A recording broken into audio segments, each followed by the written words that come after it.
안녕하세요. 참여연대가 만드는 팟캐스트 시즌3 권력감시 3부작 세 번째 시간입니다. 오늘 진행을 맡은 저는 참여연대 활동가 김희순입니다. 권력감시 첫 번째 순서에는 국정농단의 공범으로 지목되었던 검찰에 대해 이야기를 나누었고요. 두 번째 순서에는 청와대 특수활동비 상납, 댓글부대 등등으로 상상 이상의 것들을 해온 국정원에 대한 이야기를 나누었습니다. 그리고 오늘 이 마지막 시간에는 법관 블랙리스트 문제로 어찌 보면 존재 위기에 직면했다고 해도 과언이 아닌 법원 문제에 대해 다뤄보려고 합니다. 먼저 초대 손님을 소개해드릴게요. 참팟의 영원한 짝꿍이죠. 한상희 건국대 로스쿨 교수님 나오셨습니다. 네, 반갑습니다. 한상입니다.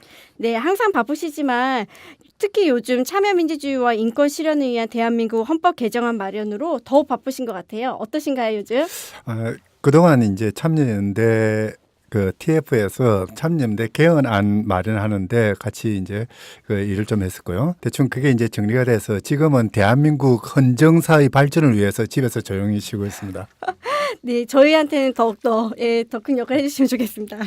다음으로는 전직 판사이시자 국회의원으로도 활동하셨던 서기호 변호사님 나오셨습니다. 안녕하세요. 네, 안녕하세요. 네, 변호사 개업하신 지 한 1년 반 정도 되신 걸로 아는데 네. 어떻게 변호사 일 하시긴 어떠신지요? 예, 모든 일이 다 힘들더라고요. 변호사 업무도 만만치 않게 힘들고요. 이제 특히나 저를 믿고 사건을 맡겨준 분들 위해서 제가 이제 내 일처럼 해드려야 되는데 여러 가지 경험 부족이나 이런 것 때문에 이제 좀 많이 배우고 있습니다. 대체로 보면은 판사도 사람의 이야기를 듣고 국회의원 하셨는데 국회의원도 사람의 이야기를 듣고 변호사도 사람의 이야기를 듣거든요. 다 듣는 건 똑같은데 듣는 감정이나 마음 자세는 좀 다를 것 같은데 어떠세요? 차이가 있다면 이제 변호사는 저한테 사건을 맡긴 분들을 위해서 승소 판결을 이끌어내야 되잖아요. 네. 그거에 대한 부담이 조금 생기더라고요. 이제 판사는 뭐 정확한 판결을 내리면 되는데 누구한테 유리하게 해줄 수는 없잖아요. 그런데 변호사는 이제 직접 의뢰인을 상대하고 그분하고 계속 소통하고 나중에 결론이 났을 때 거기에 대해서 책임을 져야 되는 입장이다 보니까 사실은 판결은 판사가 하는데 변호사가 하는 게 아닌데 그럼에도 불구하고 의뢰인 입장에서는 졌을 때 변호사에게 이제 뭐 좀 서운한 감정을 느낄 수밖에 없는 부분이 있지 않습니까?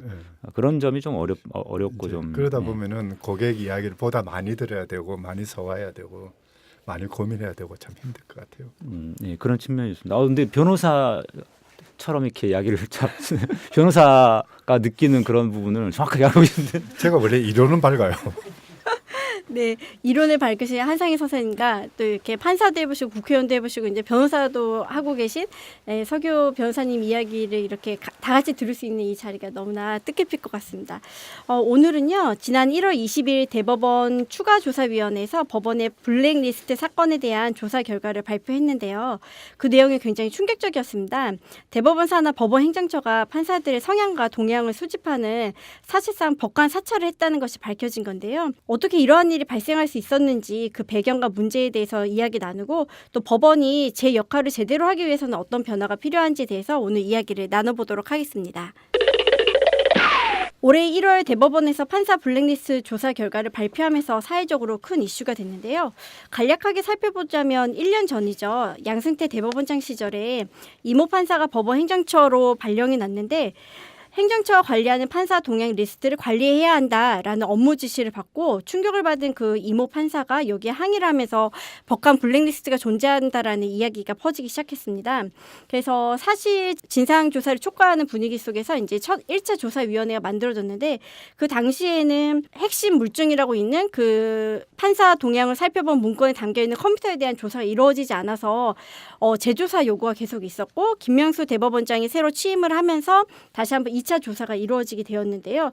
그 조사에서도 법원 행정처가 비협조를 해서 그 검색어로만 그 해당 컴퓨터를 검색해가지고 알아보니 여러 가지 판사들의 동향을 살펴본 문건들이 발견이 된 거죠. 그래서 지금 그 파장이 만만치 않은데 여기에 대해서 좀 더 이야기를 나눠보도록 하겠습니다.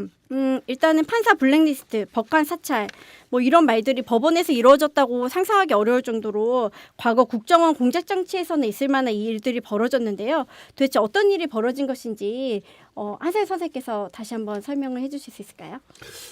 보기 나름으로는 그냥 인사자료를 수립한 것이다라고 변명은 할 수는 있을지 모르겠습니다만은 그러니까 그 소위 말하는 제왕적 대법원장이라는 그런 비판이 가능할 정도로 대법원장의 권력을 인사권을 이용한 대법원장의 권력을 강화하기 위한 수단으로 법원행정처에 특정한 사람들이 모여가지고 이제 전국에 있는 판사들이 동향을 사찰한 거죠. 어떤 생각을 하고 있고 어떤 활동을 하고 있고 또는 뭐 경우에 따라서는 어떤 사건을 다루고 있는지 뭐 그렇게 함으로써 뭐 어떻게 보면은 어떤 뭐 살생부를 만드는 것은 아닐지는 몰라도 적어도 판사들의 어떤 생각 또는 그 머릿속까지도 조사를 해 나가면서 그들을 통제하려는 그런 그 시도를 했다는 그 점에서는 아주 그 법치주의를 앞세우는 현대 민주 사회에서는 있을 수 없는 일을 한 것이죠. 사실 이 사찰이라는 게 그냥 뭐 단순히 저 사람이 무슨 생각하고 있고 누구를 만나서 어떤 이야기를 하고 있는가 정보를 수집한다는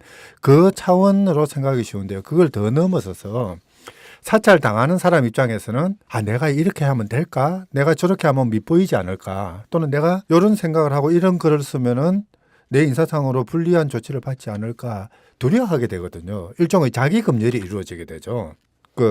단기적으로는 자기 검열을 하면서 행동에 조심하게 되고 장기적으로는 그렇게 익숙해지다 보면은 정말 수뇌부가 요구하는 대로 생각하고 요구하는 대로 행동하는 그게 체질화되는 형태로 가버리거든요.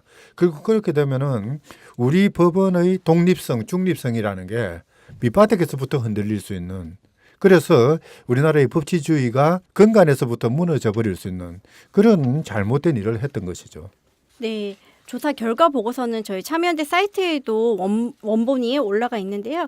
그 내용들을 좀 살펴보면은 너무나 세세하게 그 판사들의 성향을 기록한 자료를 볼 수가 있거든요.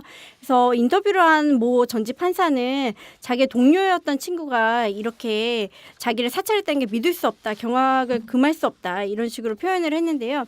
혹시 서기호 변호사님께서는 주변에서 이렇게 본인이 사찰 대상이 되었다거나 이런 동료분들의 이야기를 들으신 게 있을까요? 혹시 사찰 당하지는 않으셨어요?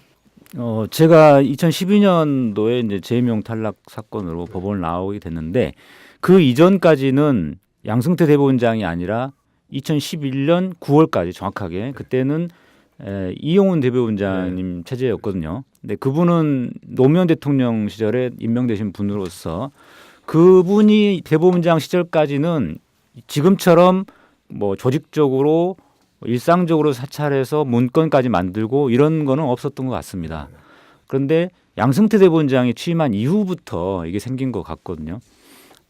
그래서 저는 이제 그 교체기에 이제 법원을 나온 상황이다 보니까 제가 현직으로 근무할 때는 그런 게 조직적이고 일상적이진 않았던 것 같고 그 이후에 이제 현직 판사들로부터 뭐 들은 이야기는 여러 가지 뭐 소문으로만 이렇게 좀 그런 가능성에 대해서 이제 들었는데 이번 문건을 통해서 그게 사실이구나 이렇게 알려져서 저도 굉장히 충격적이었습니다.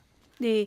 근데 일각에서는 판사 블랙리스트는 없는 걸로 밝혀졌다 뭐 이런 말도 하고 뭐 자유한국당 같은 경우에는 컴퓨터를 그렇게 강제로 개봉한 것이 비밀 침해와 직권남용이라고 주장을 하면서 심지어 김명수 대법원장을 고발까지 했거든요. 이런 일은 왜 발생하는 걸까요? 우선은 블랙리스트라는 표현은 이제 그 이모 판사가 처음에 한 게 아니고 이제 언론에서 그렇게 만들어졌는데 최초의 이모 판사가 이제 말한 거는 정확하게 판사 뒷조사 문건, 뒷조사 파일 뭐 이렇게 뒷조사라는 표현을 썼습니다. 그런데 그게 언론을 통해서 이제 어떤 블랙리스트가 있다 이런 식으로 이렇게 이야기가 좀 됐던 측면은 있고요. 그렇기 때문에 이번 2차 보고서를 통해서 블랙리스트가 발견되지 않았다고 해서 기존의 그 뭐 주장이 틀린 거냐 그건 아니다는 거고요. 그다음에 블랙리스트의 개념을 광범위하게 어떤 이름을 연명해 가지고 리스트니까 이름이 좀 나열되는 형태로 그렇게 해석한다고 하면은 그런 표현들은 이제 요 문건에 나오진 않았습니다. 이번에는. 하지만 개별적인 문건에 보면 판사들의 동향을 분석하고 앞으로 어떻게 해야 된다. 어떤 판사는 요주의에서 관찰해야 된다 이런 표현들이 있기 때문에 그런 걸 통해서 개별 문건에서 이제 블랙리스트에 오른 판사들이 이제 명단이 나온 거죠. 예. 그렇기 때문에 넓은 의미에서 보면은 블랙리스트가 있는 거라고 말을 할 수 있고 마지막으로 여전히 760개의 비밀 번호가 이제 걸린 파일이 열리지 않았고 그다음에 임종원 차장의 컴퓨터 파일이 열리지 않았던 상황이었기 때문에 이번에 3차 조사를 통해서 이 부분까지 열리게 되면 더 심각한 문건들이 나올 수 있지 않을까 생각이 듭니다.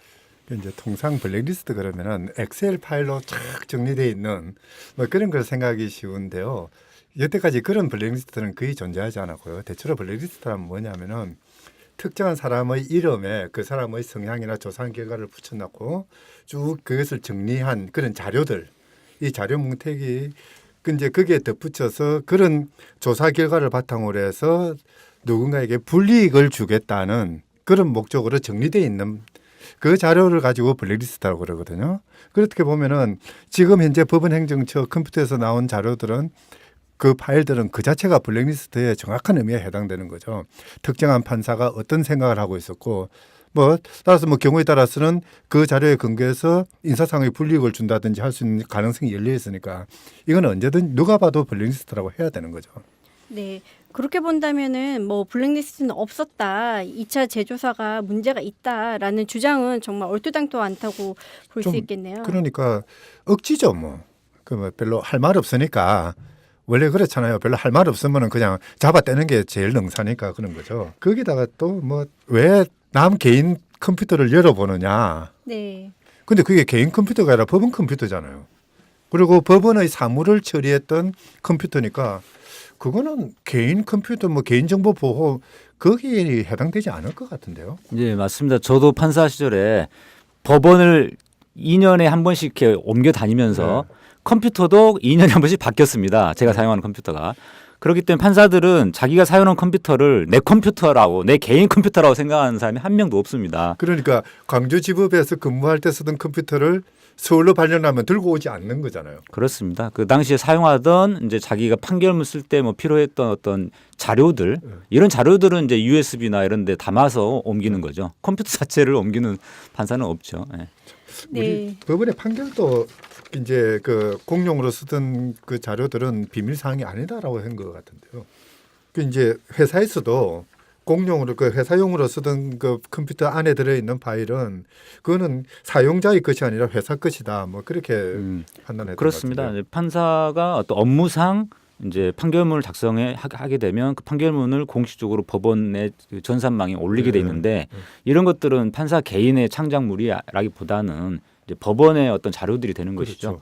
그래서 자꾸 이번 과정에서 뭐 개인의 동의를 받아야 된다 이런 부분들은 거기에 예를 들어서 거기에 자기가 공용 컴퓨터 사용하면서 자기 개인적인 어떤 것을 올렸던 것이 있을 수 있으니까 그런 부분들은 본인이 인사이동할 때 다 가져가게 돼 있습니다. 그렇죠. 안 가져갈 사람이 없죠. 개인 프라이버시 관련된 거를 그걸 남겨놓고 갈 이유가 없지 않습니까?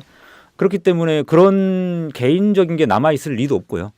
그렇기 때문에 동의를 받아야 된다는 것은 이제 말이 안 된다고 생각합니다. 참 KBS에서 하는 개그 콘서트 그 잘못인 것 같아요. 그 코너 중에 아무 말 대잔치라는 코너가 있는 바람에 요즘 아무나 아무 말을 해요. 네, 자유한국당에서는 뭐 김명수 방지법 해가지고 그 컴퓨터를 못 열게 하겠다라고 그런 법안도 발의했다고 하는데 정말 선생님 말대로 코미디에 나올 만한 이야기인 것 같습니다. 아니 그런 식으로 하면은 자유한국당 의원들의 보좌관들이 쓰던 컴퓨터 있잖아요. 그러면은 이제 그 보좌관이 그만두면은 그 컴퓨터는 보좌관이 가져가겠네요. 네, 그렇잖아요. 그러네요. 예, 자유한국당 의원들이 이 방송을 꼭 들었으면 좋겠습니다. 그런데 여기서 약간 궁금해지는 거는 도대체 왜 법원 행정처는 법관들의 성향을 파악하고 그거를 문건으로 정리했을까라는 궁금증이 생기거든요. 진짜 저도 어디에 궁금해요. 쓰려고. 그 부분은 이번에 그 문제된 파일이 나왔던 자리가 뭐냐면 기획심의관이라는 자리잖아요. 기획심의관이라는 자리는 어떤 데냐면 일종의 인사 행정을 총괄하는 그런 자리입니다. 그러다 보니까 이제 인사상 어떤 불이익과 향후 어떤 여러 가지 통제 수단으로 이런 자료들을 만들었다고 볼 수 있는데 만약에 윤리감사관실 그러니까 비위가 있어가지고 비리 같은 것을 조사하기 위해서 하는 경우라면 그것은 이제 윤리감사관실이라고 따로 있는데 흔히 말하는 감찰부서죠. 그쪽 부서에서 해야 되는 거죠. 근데 그쪽 부서가 아니라 인사기획심의관실에서 이걸 작성했다는 것은 결국은 장기적으로 볼 때 인사상 불이익을 주기 위한 어떤 자료들로 사용할 의사 그리고 판사들의 어떤 움직임을 통제하기 위한 수단으로 이제 그런 자료들이 나중에 이제 각 법원장들에게 제시되고 하면서 개별적으로 통제할 수 있는 그런 수단이 되는 것이죠. 참 저는 이제 그런 점 인사상의 불이익을 주기 위해서 자료를 수집했다. 뭐 그렇게 봐야 될 것 같고요. 근데 참 그런 목적만으로 쓰였을까 과연? 물론 그 주된 목적은 그거였겠지만은 뭐 경우에 따라서는 요즘 이제 사실 대법원은 대법원장의 제청을 받아서 대법관들이 임명되다 보니까 대법원장의 사람들로 구성이 되지 않습니까? 근데 그래서 대법원의 판단은 뭔가 대법원장의 입김이 미칠 수 있는 그 가능성이 있는데 하급심은 그렇지 않거든요. 그러다 보니까 하급심에서 튀는 판결들이 많이 나오잖아요. 이런 부분에 대한 조금 그 통제를 하기 위한 수단이 아니었을까 첫째. 그래서 뭔가 좀 문제성이 있는 사건이 몰리는 법원 같은 데는 뭐 인사를 안 한다든지 뭐 또는 뭐 서로 좀 피하게 한다든지 그런 목적도 있을 수 있을 거고요. 또는 뭐 어떤 면에서는 어떤 튀는 판결이 나왔을 때 누군가에게 보호하기 위한 용도 아닌가 싶은 생각도 들어요. 저 판사는 원래 저런 사람이에요. 그러니까 이런 판결이 나와도 너무 걱정하지 마세요 하고 뭐 누군가 보호하는 그런 용은 아니었을까 하는 그런 음모론도 생각해 보고 싶어요. 네. 사실 대법원장이 막강한 인사권을 가지고 있는 대법원장이 인사권을 행사하기 위한 수단으로 그렇게 수집한 것 치고는 너무나 많은 것들을 수집을 했어요. 그거 관련해서 하나 추가하자면 이제 대법원장의 사법 정책과 관련된 통제 수단으로 활용됐다고 할 수도 있을 것 같습니다. 그러니까 왜냐하면 그렇죠. 이번 문건에 보면 예를 들어서 국제인권법 연구회의 소모임 중에 인사모라는 게 있는데 인사모에서 했던 게 법원의 인사제도에 대한 어떤 뭐 개선책 그리고 설문조사들을 이제 준비를 했지 않습니까? 근데 이제 이런 부분들은 대법원장이 볼 때는 자기의 인사권을 이제 축소시키려는 그런 움직임이니까 이런 거는 이제 통제를 해야 될 필요성을 느끼는 거죠. 그래서 그런 인사모 모임에서 어떤 이야기가 오가고 있는지 누가 참석했는지 뭐 이런 거를 감시해라. 여기서부터 이제 출발이 된 것으로 보이고 또 그 당시에 양승태 대법원장이 뭐 핵심적으로 추진했던 그 상고법원 제도 이 상고법원 제도에 대해서 반대하는 일선 판사들의 움직임을 좀 포착해서 그 사람들을 이제 반대 의견을 좀 축소시키려는 그런 경향. 뭐 이런 것들을 보면은 근본적으로 한마디로 성장하면 통제라는 표현이 좀 맞지 않을까 싶습니다. 어떻게 보면은 겉으로만 보면은 양승태라는 한 개인의 대법원장 개인의 어떤 권력 욕구 내지는 사법을 장악하겠다라는 그런 그 측면에서 만들어진 일이다, 저질러진 일이다, 뭐 이렇게 볼 수도 있긴 하겠습니다만은 문제는 뭐냐면은 그러니까 대법원장이 누가 되느냐에 따라서 우리 법원 시스템 자체가 180도 달라질 수 있는 가능성을 이 사건에서 잘 보여줬다는 그런 점에서는 상당히 큰 충격이라고 할 수가 있죠. 여태까지 우리는 그동안 권위주의 정권에 대항해서 군사 정권에 대항해서 사법의 독립, 법관의 독립을 위해서 엄청나게 싸워왔지 않습니까?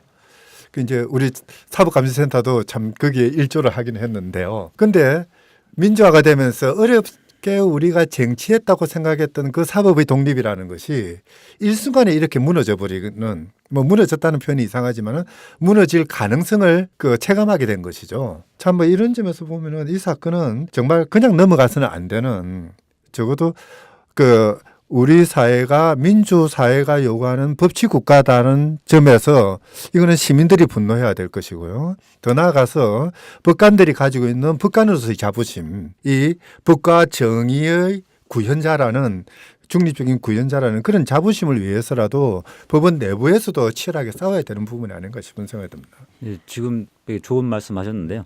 사법의 독립, 재판의 독립을 침해할 소지가 다분히 있다라는 게 가장 궁극적으로는 그렇게 되는 거죠. 왜냐, 얼핏 보면 어느 조직이든지 조직을 안정시키기 위해서 어떤 통제를 하기 위해서 뭐 좀 필요하지 않느냐.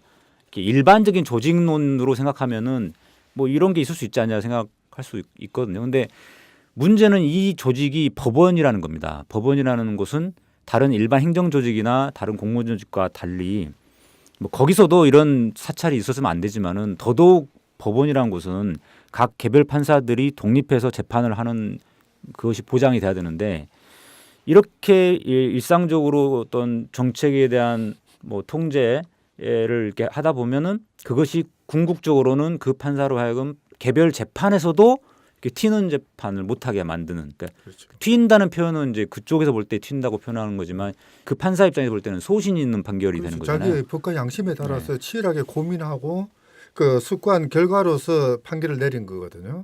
그거를 이제 소위 말하는 지도부라는 사람들이 마음에 들지 않는다는 이유로 튄다라고 표현하는 거죠. 그렇죠. 예를 들어서 양심적 병역 거부 같은 사건 이런 것들이 처음에는 이 최초로 무죄 판결이 나올 때는 그야말로 튀는 판결로 사람들이 법원 좀 수뇌부에서는 안 좋게 생각을 했을 수 있지만 지금은 많은 일선 판사들이 무죄 판결하고 있고 하듯이 시대의 변화에 따라서 판결이라는 것은 바뀌어야 되는 부분이 있을 수 있는데 그것을 현재의 기류, 현재의 그다음에 어떤 정치 권력의 특성에 비춰볼 때 그것이 좀 거슬리는 판결로 비춰진다고 해서 그것을 그렇게 하면 안 되는 걸로 이렇게 암암리의 분위기를 조성하는 건 잘못된 건데 바로 이러한 그 사찰과 통제의 분위기가 결국은 개별 재판에서의 소신 있는 판결을 저해하는 그런 걸로 나아갈 수 있고 또 한 가지는 그러면 양승태 대법원장이 자기 개인적인 어떤 욕심 때문에 이렇게 통제를 하느냐 그게 아니라는 거죠. 궁극적으로는 정치 권력 그 당시에 이명박 박근혜 정권 하에서 거기에 눈치 보는 그러한 그 차원에서의 판사들의 통제 이런 측면도 있기 때문에 궁극적으로는 사법부의 독립을 침해하는 것이기도 한다.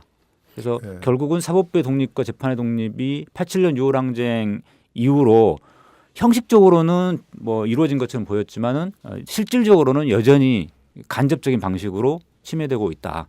그 이제 이렇게 보면 될 것 같아요. 보수 정권이나 보수 정치인들이 항상 이야기하는 게 김대중 노무현 정권에 대해서 잃어버린 10년이라고 그러지 않습니까? 그 소위 말하는 잃어버린 10년 이후에 자기들이 정권을 잡으면서 이제 줄기차게 했던 게 뭐냐면 다시는 이런 식의 정권을 넘겨주는 일이 없도록 해야 되겠다라는 그런 각성이었던 것 같아요. 그래서 그 과정 속에서 수없이 많은 일들을 저질러 왔죠. 그러니까 댓글 공작에서부터 뭐 국정원의 심리전단도 만들고 우리 참팟에서 앞서 두 분이나 다뤘던 사건들은 대부분 그런 것이고요. 더 나아가서 문학의 블랙리스트를 만들어 가지고 문학계를 통제하고 그걸 바탕으로 국민의식을 세뇌시키겠다 하는 그런 공작도 있었고요. 그런 공작의 마지막 단계가 이 법원의 블랙리스트 사건이 아닌가 싶은 생각이 듭니다. 그러니까 한편에는 문화계를 통제하면서 국민들의 의식을 전환시키고 댓글 공작이나 이런 것들을 바탕으로 해서 뭔가 정치적인 국면을 자기들한테 유리하게 끌고 가고 더 나아가서 어떤 자기들이 법으로 국민들을 통제할 수 있는 최후의 그 장치인 법원을 자기 편으로 끌어들이는 그래서 자기들이 원하는 대로 판결할 수 있는 법원 시스템을 만들겠다라는 큰 그림 속에서 이런 일들이 벌어지고 있었다고 생각할 수가 있는 거죠. 네, 그 판사라고 하면 저희 뭐 시민들이 개인적으로 송사가 있을 때 정말 믿을 수 있는 그 마지막 보루인데 이렇게 판사들이 판사를 사찰했다는 거는 너무나 충격적인 일일 것 같아요. 그런데 이런 얘기도 있더라고요. 대한민국에서 한 줄로 조직을 줄 세울 수 있는 곳이 군대와 법원이다. 이런 얘기가 나올 정도로 법원의 판사들의 서열화가 매겨졌다라는 얘기가 있는데 이번 사찰건하고도 많이 연관되어 있을 것 같아요. 그 부분 관련해서 설명을 드리자면 이게 과거 사법시험이라는 제도 하에서 2년간 사법연수원이라는 곳에서 교육을 받고 그다음에 배석 판사부터 이렇게 판사 임용이 되는데 여기에 그 도제식 시스템이라는 게 있습니다. 요즘 미투 운동에서도 나오는 거지만 판사들도 도제식 시스템으로 판사가 길러지거든요. 교육시키거든요. 무슨 뜻이냐면 좀 더 쉽게 이야기하면 사법연수원에 딱 들어가면 2년간 교육을 받는데 그때 부장판사 출신들이 부장판사분들이 사법연수원 교수직을 맡습니다. 그러니까 거기서 그 부장판사급의 그분들과 사제지간의 어떤 관계가 맺어지고요. 그 다음에 배석판사로 배치가 되면 그 사법연수원 교수였던 분들이 중앙지방법원 부장판사 같은 자리로 이제 옮기게 됩니다. 그러면 부장판사와 배석판사의 관계로 또 어떤 지도 피지도 관계가 또 이어지고요. 그 다음에 배석판사 이후에 단독판사가 이제 되면 그 부장판사급의 분들이 나중에 법원장급이 돼요. 그래서 법원장과 단독판사 사이에 또 어떤 상하관계가 형성됩니다. 이런 식으로 그러면 단독판사 한다면은 또 자유로워지느냐? 아니죠. 나중에 고등법원 배석판사 때 또 이제 어떤 상하관계가 이루어지고 마찬가지 본인이 부장판사가 돼서도 그 위에 법원장 또는 대법원장급의 그분들과 상하관계가 계속 유지됩니다. 그래서 이렇게 도제식 시스템이 계속적으로 또 상하관계를 유지해 간다는 거죠. 그래서 판사는 다 똑같은 어떤 독립성을 가진 판사처럼 보이지만 실제로는 판사 사이에도 계급이 존재한다. 상하관계가 계속 이어진다.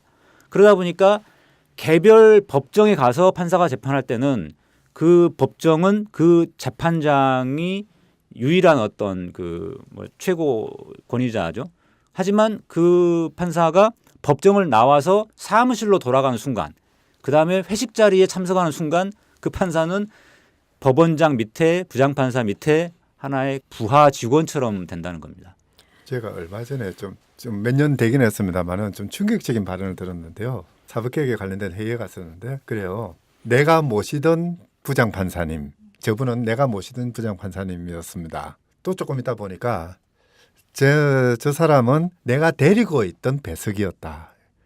모시고 데리고 있는 문자 그대로 그러니까 상하의 관계가 그대로 드러나는 그런 표현이거든요. 사실 지금은 좀 많이 나아졌을 거라고 생각되는데 얼마 전까지만 해도 정말 그런 그 서열 관계라는 게 상당히 컸었죠.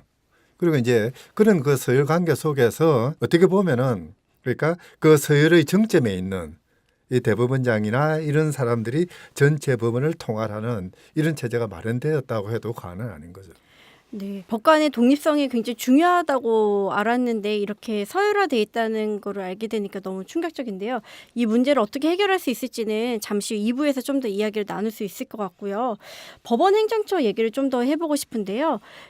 이런 법관들 사찰한 문건들이 있었던 데가 법원 행정처 기획 심의관실 컴퓨터에 있었던 거잖아요. 법원 행정처가 도대체 어떤 일을 하던 곳이었길래 이렇게 법관 사찰까지 하게 되었는지, 그리고 법원 행정처에 일하는 판사들은 소위 엘리트 중에 엘리트다 뭐 이렇게 얘기를 들었는데 어떻게 이런 일을 이렇게 제의식 없이 하게 되었는지에 대해서 좀 더 이야기 나눠보고 싶네요.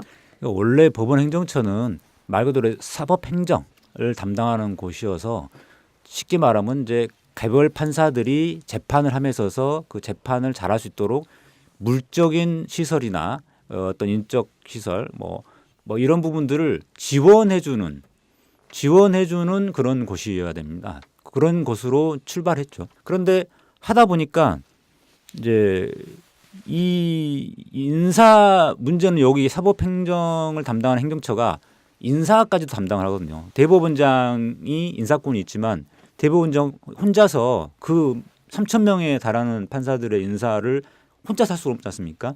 그러니까 실무를 이 법원행정처가 하게 되는데 그 과정에서 일반적으로 정해져 있는 그런 룰이나 시스템에 하에서 이렇게 인사를 하면 되는데 그렇지 않고 여러 가지 뭐 고등부장 승진 때라든지 또는 법원장 승진 때라든지 또는 뭐 해외 연수라든지 뭐 여러 가지 과정에서 인사 자료가 좀 필요하게 되고 그러다 보니까 이 기획심의관실에서 대법원장과 법원행정처장의 명에 의하여 이제 이번처럼 그런 일까지 수행하게 됐던 것으로 보입니다. 사실 그 사법행정이라는 게 그런 거거든요. 개별 법관이 재판하는 것을 옆에서 도와주는 그런 기구여야 되는 거죠. 그러니까 어떻게 보면은 원론적으로는 개별 법관의 보좌기관 또는 조금 더 크게 보면은 그냥 개별 법관에 있는 지방 법원이라든지 단위 법원의 일을 도와주는 그런 사무 기구로 있어야 되는데 우리의 경우에는 아주 재밌는 것이 이 법원 행정처라는 게 재판을 보좌하고 도와주는 기관이라기보다는 대법원장의 권한을 보조해주는 그래서 대법원장이 가지고 있는 인사권이라든지 또는 사법 정책에 관련된 권한이라든지 이 모든 것들에 대한 자료를 마련하고 뭐 대법원장의 발언 자료들도 마련하고 또는 뭐 대법원장이 어떤 그 인사 조치를 할 때 그 필요한 그런 정보를 제공해 주는 그런 기관이 돼 버린 거죠. 이제 이러다 보니까 이 법원 행정처가 개별 법관의 힘을 북돋아 주는 그런 기구라기보다는 오히려 대법원장이 제왕적 대법원장으로 군림할 수 있도록 만드는 발판의 역할을 해왔다는 거죠. 그 이제 바로 그런 과정 속에서 그러니까 대법원장의 권한을 보좌하다 보니까 대법원장의 권한을 강화하려면은 개별 법관의 뭐 어떤 성향이나 행동 자료 같은 것들 필요하지 않습니까? 당연히 조사하게 되는 거죠. 그 권력이 집중되면 정말 위험한 결과를 초래한다는 게 이번 경험에서 나오는 건데요. 대법원장의 지위가 과거 2002년도까지는 이렇지 않았어요. 대법원장은 별로 특별히 하는 일이 그렇게 많지 않은, 그러니까 명예직처럼 많이 되었었고, 그래서 왜냐하면 그때는 그렇게 해도 별 문제 없었던 게 개별 법원장이나 또는 개별 판사에게 직접 어떤 정치권, 정치 권력이나 뭐 국정원 이쪽에서 압력을 넣는 방식으로 직접적으로 재판에 개입하는 일들이 많이 있었잖아요. 그 군사독재 시절에. 그런데 이제 민주화되면서 그런 게 불가능해지면서 좀 어려워지면서 그다음부터는 이제 사법행정이라는 그 이름 하에 법원장이나 대법원장을 통해서 간접적으로 이렇게 재판에 개입하는 일들이 벌어지게 됐는데 역설적이게도 2005년도에 이용훈 대법원장님이 취임하시면서 이게 강화됐습니다. 이런 현상이. 왜 그렇게 됐냐면 이용훈 대법원장님이 좋은 정책은 많이 폈어요. 이게 불구속 재판의 원칙이라든가 고술 재판, 공판 중심주의 이런 좋은 정책을 많이 폈는데 그 정책을 펴는 과정에서 중앙 집권 그러니까 하향 시달식으로 이렇게 자신의 정책을 좀 실현하려고 하셨어요. 좋은 뜻에서 출발했지만 그 과정이 너무 상하관계를 이용하는 그러한 방식이다 보니까 그 과정에서 이것을 실현하기 위한 행정처가 강화된 거죠. 비대해진 거고. 그런데 이렇게 비대해진 행정처 권력을 양승태 대법원장이 물려받아서 이것을 이제 이상한 방향으로 또 이제 사용을 하게 된 거죠. 그러다 보니까 대법원장으로 권력이 집중되어 있는 상황에서 이명박 박근혜 정권 하에서는 사법부를 더더욱 예속하기 더 쉬워져 버린 겁니다. 역설적으로. 원래 이제 개혁이라는 게 사실은 거의 대부분의 개혁들이 뭔가 그 의지를 모아가지고 강력한 집행력을 가지고 이제 시행이 되는 경우들이 많거든요. 그 이제 이용훈 대법원장 체제에서는 사실 그때는 시대적인 그 뭐 에토스라 그러나 요구가 바로 사법개혁이었지 않습니까? 이제 그러다 보니까 사법부의 개혁을 위해서 뭔가 대안을 마련해야 되고 방향성을 잡아야 되고 그러다 보니까 이제 법관들 중에서 사법개혁의 의지나 지식이나 정보를 가지고 있는 사람들을 모아가지고 안을 만들고 그걸 시행하고 이러다 보니까 알게 모르게 법원행정처의 권력이 강화된 것은 사실이죠. 근데 이제 그때는 그 법원행정처의 권력이 강화되는 가장 큰 이유는 효율적인 사법개혁을 위한 것이었는데 그러다가 이제 대법원장이 바뀌면서 이 새로 들어온 양승태 대법원장은 사법개혁의 의지보다는 그 어떤 자신의 그 대법원장으로서의 지위를 이용해서 뭔가 다른 권력 의지를 펴나가다 보니까 그러다 보니까 법원행정처는 뭐 알게 모르게 바로 그런 양승태 대법원장의 어떤 권력 의지에 봉사하는 그런 도구가 돼버리고 마는 거죠. 사실 뭐 어떻게 보면은 우리 그 사법 체계의 불행이라고 그럴까요?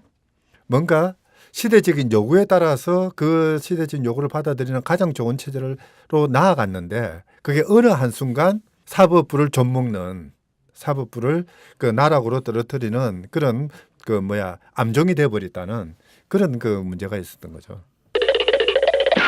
법관 사찰 문제뿐만 아니라 이번 그 법원 조사 결과에서 또 하나 드러났던 게 원세훈 전 국정원장 판결에 관해서 청와대와 소위 말해서 교감이 있었다라는 정황이 드러난 거잖아요.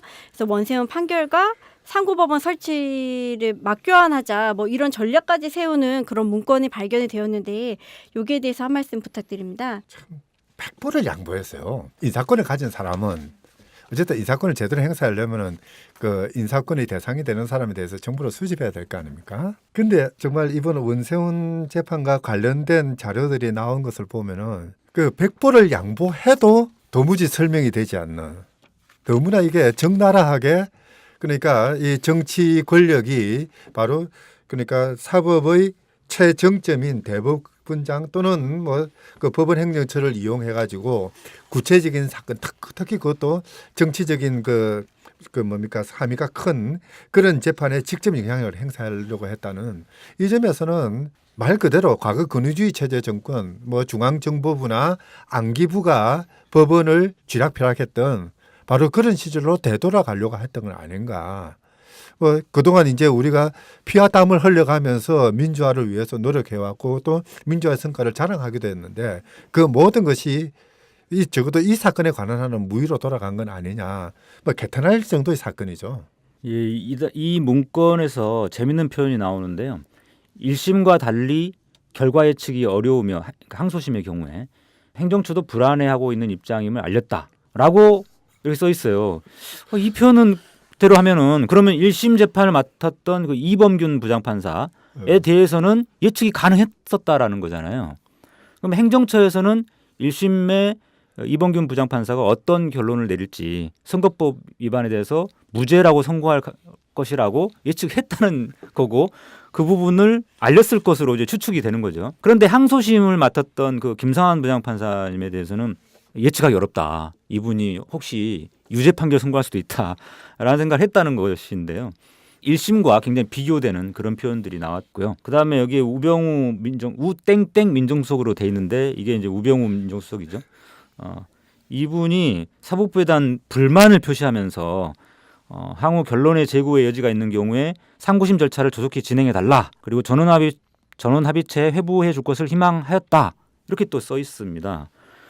이런 이야기들을 네, 결국 네. 근데 우병우 민정수석이 원하던 대로 다 갔어요. 네. 상고심 절차도 굉장히 신속하게 진행이 돼서 한 4개월인가 만에 5개월인가요? 뭐 그 정도 만에 이제 선고가 됐고 전화합의체 회부돼서 선고가 됐고 14대 빵으로 선고가 됐고요. 근데 이 대화를 오고 간 사람이 이제 법원 행정처에 이제 뭐 그 누구죠?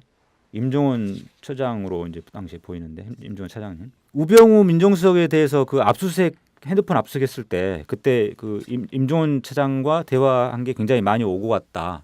그 자료가 나왔던 것도 있었고 결국은 이 문건을 보면은 법원 행정처가 정치 권력의 일선 재판과의 어떤 연결 통로 역할을 해왔고 희망 사항을 직접적으로 뭐 재판부에 전달했는지 아니면 간접적으로 전달했을지 모르겠지만은 그렇게 전달했을 것으로 추측이 되는 이런 표현들이 굉장히 많이 나옵니다. 그렇기 때문에 이 사건에 대해서는 안 그래도 이 원세훈 국정원장 사건이 좀 정치적 판결로 우리가 생각을 했지만은 이 문건을 보면은 어떤 법원 행정처가 매개가 돼서 간접적으로 어떤 재판에 개입한 흔적이 나온 거죠. 굉장히 충격적인 부분입니다. 사실 어떤 경우에 법관의 판단, 법관뿐만 아니라 모든 사람이 마찬가지예요. 저 사람이 어떤 판결을 내릴지 사실 예측한다는 거는 쉬운 일이 아니거든요. 근데 특히 그러니까 그 법원하고 거리가 제법 떨어진 법원 행정처에서 예측을 한다는 것은 그거는 그러니까 전방위적으로 여태까지 사찰을 해왔다는 그 이야기잖아요. 그 문제는 정말 법원 행정처가 그냥 사찰만 했을까? 저 사람은 저런 사람이고 저 사람은 저런 성향이야. 저 사람은 취미가 뭐야? 라고 알고만 있었을까? 또는 저 사람은 조금 뭐 진보적인 판결을 내릴 가능성이 많고 튀는 판결을 내릴 가능성이 많은 판사야. 그러면은 뭐 하다 못해 뭐 우연히 만나는 자리에서라도 앞으로 좀 조심해 소리는 하지 않았을까? 그런 게 그 궁금하기도 하고 걱정스러운 부분이죠. 네. 이렇게 원세훈 판결 관련해서 논란이 일자 대법관들 전원이 이건 사실 무근이다라고 성명서 같은 걸 발표를 했어요. 근데 그 성명서 발표한 대법관들은 그 원성 판결에 관여도 안 하는 사람들 대부분이잖아요. 네, 그렇죠. 근데 어떻게 자기들이 이거는 아니야라고 이야기를 해요? 네, 저도 그 아니다라고 사실을 이렇게 사실인지 아닌지 모르지만 아니다라고 발표한 그 자료들을 보면서 사실 사과를 먼저 했어야 되는 거 아닌가라는 생각이 들더라고요. 근데 그렇게 먼저 절대 그럴 리 없다고 선을 먼저 긋는 걸 보고서 오히려 더 불신이 커진 거 아닌가라는 그런 안타까운 생각도 들었습니다. 그러니까 정말 눈 가리고 아웅한 것이죠. 적어도 법관이라고 한다면은 자기가 알고 있는 자기가 인식했던 사실관계 바깥에 있는 판단을 하면 안 돼요. 그게 법관의 기본이지 않습니까? 그 뭐 증거에 의해서 입증된 사실에 따라서 판단해야 되는데 이 대법관들은 상당히 많은 대법관들이 그러니까 자기도 전혀 모르는 자기는 대법원에 가기도 전에 있었던 사건에 대해서 아냐라고 이야기를 해요. 이거는 한마디로 말하자면은 국민들한테 눈 가리고 아웅하는 국민들을 속이는 발언이죠. 네. 서교 변호사님께서는 이렇게 판사로 재직을 하셨었는데 그리고 또 이제 SNS에 방통위 심의 규제를 비판하는 내용을 올렸다가 판사 재임용에서 탈락도 하셨었잖아요. 그런 여러 가지 우여곡절이 있으셨는데 이번 사태를 보면서 이렇게 조금 소외라고 할까요? 느끼신 점은 무엇이 있을까요? 예, 지금처럼 법원행정처가 판사들을 업무를 지원하는 부서가 아니라 통제하는 부서로 사찰하는 부서로 전락한 것은 이미 2009년도에 초기 증상이 나타났었습니다. 그때 어떤 일이 있었냐면 신영철 대법관의 재판 개입 사태가 생겨가지고 발생해서 각급 법원에서 판사회의가 막 열리고 판사들이 게시판에 사퇴를 주장하는 글을 올리고 그 중에 저도 이제 한 명이었죠. 저도 이제 그러다 보니까 법원행정처에서 각급 법원에 전화를 걸어가지고 자기가 아는 판사들한테 전화를 걸어서 향후 벌어질 판사회의에서 좀 수위를 낮춰달라 뭐 이런 부탁 전화를 막 주말에 돌린 게 있었어요. 그걸 또 발각이 돼가지고 언론에도 났었는데 법원행정처나 각급 법원에 있는 어떤 행정 라인 이쪽에서 그런 식으로 판사들을 통제하고 그런 역할들을 그때부터 그 전부터 해왔겠지만은 그때 크게 부각이 됐었죠. 그때 또 문제가 부각이 됐었고 저 같은 경우에 이제 많은 분들이 SNS에 그 대통령 비판하는 글을 올린 것 때문에 탈락한 것으로 생각을 많이 하시는데 사실은 법원에서 내세운 거는 근무 성적이 안 좋다라는 거였고 근무 성적이 안 좋다는 것의 근거는 근무 평정이 안 좋다는 거의 근거는 2009년부터 3년 연속 하를 받았다는 거였습니다. 예, 저는 이제 그 당시에 신영철 대법관의 재판 개입 사태에 적극적으로 나서서 그 문제 제기를 한 것 때부터 이제 법원에 이제 어떤 찍혀가지고 쉽게 말하면은 하를 3년 연속 받게 된 건데 마치 제가 일을 제대로 안 해서 하를 3번 받은 것처럼 이렇게 만들어 놓은 거죠. 그 근무 평정을 한 사람도 다 법원장 개인의 일인에 의한 거고요. 그래서 그 당시부터 이미 지금 상황을 예견하는 듯한 어떤 단초가 이제 있었는데 그때는 대법원장이 나서서 한 거는 아닌 것 같아요. 그분이 그럴 분은 아닌 것 같고 그 당시 이용훈 대법원장이며 그러다가 2011년도 9월 달에 양승태 의원이 바뀐 뒤에부터는 이제 대법원장이 나서서 이제 하는 상황이 바뀌었겠죠. 그렇기 때문에 이미 이번에 벌어진 사건들은 그때 2009년도로 거슬러 올라가 보면 그때부터 시작된 것이다라고 생각이 듭니다. 그 당시에 왜 그러냐면 2009년도 상황이 이런 겁니다. 2011년도에 9월에 대법원장 교체가 예정돼 있었어요. 그런데 2011년도에는 이명박 대통령 시절이니까 당연히 어떤 보수적 성향의 분으로 바뀔 거다. 그러니까 2009년부터 사법행정처에 근무하는 어떤 흔히 말하는 우리가 엘리트 판사 출신의 사법행정 관료들이 2011년 9월 달에 교체되는 그 대법원장 교체를 예상해서 그 전부터 여러 가지 일들을 추진해 왔을 거라고 저는 생각합니다. 다만 이 부분은 증거는 없습니다. 사실 우리나라 이 법원 사찰 문제가 되는 게 뭐냐면은 이 사건과 바로 연결되어 있기 때문이거든요. 지금 말씀하셨듯이 우리 법관의 인사 시스템은 아주 야만적이에요. 그러니까 북한이 일을 잘했느냐 못했느냐를 평가를 해야 인사가 될 거 아닙니까? 근데 일을 잘했느냐 못했느냐 평가는 법원장이 하죠. 그렇습니다. 법원장은 대법원장이 임명하고 뭐 거의 대부분 경우에 따라서는 대법원장의 사람일 가능성도 많고 이제 이러다 보니까 어느 한 판사 마음에 안 드는 판사를 인사상 불이익 조치를 하는 데는 아주 쉬워요. 대법원장이나 또는 뭐 하여튼 고위법관과 법원장, 인사평정권을 가지는 법원장 서로 뭐 입만 조금 맞추면 한 2, 3년 하 주고 그래도 마음에 안 들면 그냥 그 하를 받았다는 이유로 잘라버리면 되는 거거든요. 이 그 기본적인 인사 시스템 자체도 뭐 승진하고 또는 뭐 중앙에서 배치하고 하는 것도 고쳐야 되겠지만은 가장 밑바닥에 있는 인사 평정 구조 자체 그거라도 좀 제대로 고치면은 이런 일은 없어질 수는 있을 것 같아요. 네. 그 법관 블랙리스트 문제에 대해서 좀 이렇게 살펴봤는데 문건 하나하나를 보면 좀 더 이야기를 나누고 싶지만 이제 조금 마무리를 하면서 앞으로 이게 어떻게 더 추가 조사가 이루어져야 하는가에 대해서 좀 이야기를 나눠보면 좋을 것 같아요.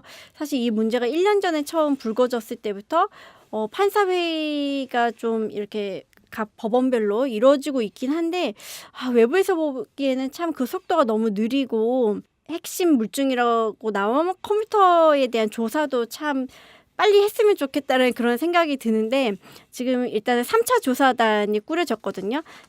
법원의 공식 명칭은 2차 추가 조사단이에요. 그 명칭도 참 희한하다는 생각이 들긴 하는데 이 세 번째 이루어지는 조사단이 이제 꾸려졌고 이제 본격적으로 조사에 착수할 거다 이런 기사들이 나오고 있는데 어느 부분들이 더 진상이 밝혀져야 되고 개선되어야 하는지 좀 이야기를 나눠주세요.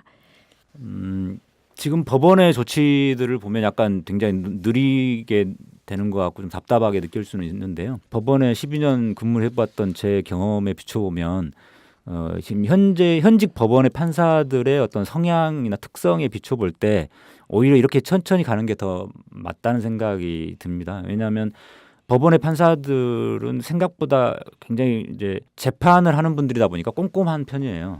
그래서 속도 있게 막 탁탁탁 이루어지는 것보다는 꼼꼼하게 해서 누구나 납득할 수 있는 수준까지 되는 그런 조치들을 좀 원하는데 또 한 가지는 외부에 의해서 어떤 법원 문제가 좌지우지되는 걸 별로 안 좋아해요. 그것은 약간의 이제 법원 순혈주의 같은 것 그런 어떤 안 좋은 측면도 있지만 한편으로 생각해 보면 사법부 독립이라는 것이 이제 1980년대까지 잘 안 지켜졌던 그런 과거 역사적 경험의 산물이기도 하고 어떻게 보면 사법부가 독립되어 있는데 어떤 외부에 의해서 뭔가 막 이루어지고 그러면은 법원 내부의 판사들이 그거를 수긍을 못하는 경향이 좀 있습니다. 그래서 이번 3차 조사에서도 외부 인사를 참석을 안 시켰는데 다만 이제 저는 이제 이렇게 생각을 하는데요. 양승태 대법원장이 있는 상태에서 그런 형태로 조사단을 3차 조사단을 꾸렸다면 이거는 진짜 눈 가리고 아웅하는 걸로 믿을 수 없는 조치였을 텐데 지금은 이제 김명수 대법원장으로 바뀐 상태고 그분은 어느 누구보다 이 문제를 제대로 풀어야 된다라는 의지가 갖고 있는 분이고 또 그 2차 조사 결과가 나오자마자 바로 행정처장을 교체했거든요. 그런 조치들을 보면 의지를 충분히 확인할 수 있고 실제로 최근에 당사자들로부터 동의를 받아가지고 비밀번호까지 받았다는 거거든요. 그런 게 가능한 이유는 이제 최대한 설득을 했겠죠. 예. 요번에 3차 조사단에 구성된 분 중에 김홍준 윤리감사관이라는 분이 계신데 이게 윤리감사관실이 과거에는 지방법원 부장판사급이었어요. 예. 그런데 그 김홍준 판사님은 이제 고등법원 부장판사님인데 한 단계를 격상시킨 거죠. 그래서 그만큼 법원의 어떤 비리 감독에 대해서는 철저하게 하겠다라는 의지가 반영된 것이고 그분이 이제 이번 3차 조사단에 들어왔다는 것은 이 블랙리스트 건이 단순한 뭐 인사상의 자료를 확보하기 위한 그런 제도 그런 조치의 일환이 아니라 명백한 그 불법 행위다라는 것을 이제 전제로 해서 그런 법원 행정처의 그 권력 남용 행위에 대한 조사를 하기 위해서 윤리감사관이 투입된 거라고 보이고 또 정보심의관인가 그분이 이제 들어가셨는데 그거는 이제 컴퓨터를 이제 열어보려면 그런 기술이 좀 필요하기 때문에 그 부분이 같이 들어간 것으로 보입니다. 그래서 아마도 이 2차 조사 문건이 굉장히 상세하게 잘 되어 있었기 때문에 판사들 사이에 광범위하게 이건 좀 심각하다. 그러니까 3차 조사에서 반드시 비밀번호가 있는 760개 파일과 임종원 차장의 컴퓨터를 열어야 된다. 강제로라도 열어야 된다. 이게 이번에 우리 스스로 열지 못하면 검찰에서 압수수색이 들어올 수밖에 없다. 이거는 굉장히 심각한 문제가 되는 거 아니냐. 이렇게 잘 설득을 하셨을 것 같고 그래서 다행히 이제 받은 것 같습니다. 사실 그동안 이제 조사 과정을 보면은 그렇거든요. 어쨌든 뭐 법원의 독립이라는 관점에서는 내부적으로 뭔가 그 진상을 조사하고 또 처리 방안을 마련하고 개선책을 마련해서 그 이제 한 단계 더 뛰어넘는 그런 작업이 필요한 거. 그건 뭐 너무나 당연한 이야기죠. 그동안 이 조사 과정에 대해서 시민단체들이 그러니까 관여하고 의견을 내세우기보다는 아마 제가 보기에는 한번 지켜보자라는 태도를 취해왔던 것 같아요. 그 이유도 거기 있는 거죠. 이건 뭐 행정부나 입법부에서 만약에 이런 일이 있었다면은 시민단체들이 지금 막 야단 났을 거예요. 시민사회가 막 뒤집혔을 거거든요. 그런데 우리 시민사회는 그런 점에서 참 성숙한 것 같아요. 적어도 이거는 사법의 문제고 독립의 문제고 객관성의 문제이기 때문에 일단은 맡겨두자. 근데 지금 이제 그렇게 맡겼는데 1차 조사 결과는 있으나 마나한 것이 돼버렸고 2차 조사는 나름대로 밝혀내긴 했지만 아직 열어보지 못한 파일이 있었고 그래서 이제 3차로 넘어간다. 그 뭐 3차로 넘어가는 데 대해서 외부 인사를 넣어달라고 요구도 강력하게 하지도 않았지 않습니까? 그런 것들이 그건 좋다 그러면 한번 법원에서 알아서 조사를 해라. 뭐 느리더라도 어쨌든 정확하게 진실을 그대로 밝혀내는 이런 작업을 해라. 이제 시민사회가 법원을 믿고 이제 그 맡겨놓은 것이거든요. 제가 보기에는 이 시민사회가 법원에 대한 마지막 신뢰를 보내고 있는 것 같아요. 이제 여태까지 제대로 다 못했으니까 이번만큼 한번 제대로 해봐라. 그런데 만약에 이번에 제대로 되지 않으면은 그때는 사태가 아주 심각해질 것 같습니다. 시민사회가 사법의 독립도 중요하지만은 실제 사법이 이렇게 정치 권력에 의해서 또는 어떤 강력한 제왕적 대법원장에 의해서 유린되는 것은 사법의 문제일 뿐만 아니라 시민사회 전체의 문제거든요. 그 시민사회의 권리와 의무, 자유가 침해되는 것이기 때문에 그렇기 때문에 그 이제 자유와 권리의 최후의 보루인 법원이 흔들린다는 것은 시민사회가 붕괴된다는 것이기 때문에 이것을 제대로 조사하지 못하고 교정하지 못하면은 이제는 시민사회가 자유권의 발동이라는 차원에서 또는 저항이라는 차원에서 법원의 영역에 들어갈 수밖에 없는 것이죠. 어떻게 보면은 법원이 자신들의 어떤 독립성을 유지하고 법원으로서의 어떤 그 자기 정체성을 확립하는 이런 마지막 기회일지 모르겠어요. 정말 아주 중요한 시기일 것 같습니다. 저 한 가지만 추가하자면 2002년도에 이제 노무현 대통령이 당선된 뒤에 이제 검찰 개혁과 사법 개혁을 위해서 여러 가지 조치들을 하셨는데 뜻대로 안 됐어요. 근데 그 이유는 정치 권력은 이제 바뀌었지만 검찰 권력과 법원 권력은 옛날 군사 독재 시절에 그때 당시에 이렇게 성장하셨던 분들이 계속 간부급을 차지하고 있었고 법원이나 검찰의 대다수의 구성원이 검찰 개혁이나 사법 개혁에 대해서 별로 큰 관심이 없었던 상황이었거든요. 그러다 보니까 대통령은 바뀌었지만 검찰 수뇌부도 바뀌기가 힘들었고 법원 수뇌부도 바꾸기 힘들었던 상황이었어요. 그렇기 때문에 이게 제대로 추진이 안 됐는데 지금은 많이 여건이 좋아져서 법원 같은 경우는 이제 전국 법관 회의가 막 열릴 정도로 소위 말하면 이제 아래로부터의 민주화가 많이 추진된 편이고 그리고 판사회의를 여러 번 교체하면서 일선 판사들의 어떤 각성이 많이 이루어진 편이고 그런 기반이 있기 때문에 김명수 대법원장님이 이제 추진하려는 개혁에 대해서 좀 그나마 예전 2002년 3년 때보다는 좀 더 가능성이 있지 않을까 이런 생각이 들기 때문에 뭐 검찰도 지금 뭐 우리 요즘 뭐 다들 아시다시피 이문정 검사라든지 이런 좀 굉장히 좋은 분들이 많이 중견 간부급으로 성장을 한 상태잖아요. 법원도 2009년도에 저랑 같이 신영철 대법관 사태 때 문제 제기하고 적극적으로 나섰던 분들이 그때 당시에 단독 판사급이었는데 지금 부장 판사급으로 다 성장을 하셨어요. 지금 전국법관회의라는 것도 그런 분들이 많이 주도를 하고 계신데 그런 기반이 많이 좀 토대가 튼튼해졌기 때문에 대법원장이 대통령이 바뀌고 대법원장이 바뀌어도 잘 안 됐던 과거보다는 좀 나을 것이다라는 생각을 좀 낙관적인 전망을 좀 해봅니다. 네, 시민들이 준 이 마지막 기회를 좀 사법부가 좀 잘 본인들의 과거를 잘 청산하고 진상을 밝혀내는데 좀 잘하면 좋겠다는 생각이 들고요. 이렇게 이야기를 나누다 보니까 이번 이런 법관 사찰 문제가 양승태 대법원장 자체의 문제라기보다 좀 더 법원 자체에 대한 구조적인 문제가 아닌가라는 생각이 듭니다. 그래서 이번에는 구체적으로 법원의 구조와 역할 그리고 문제점에 대해서 자세한 이야기를 나눠보도록 하겠습니다.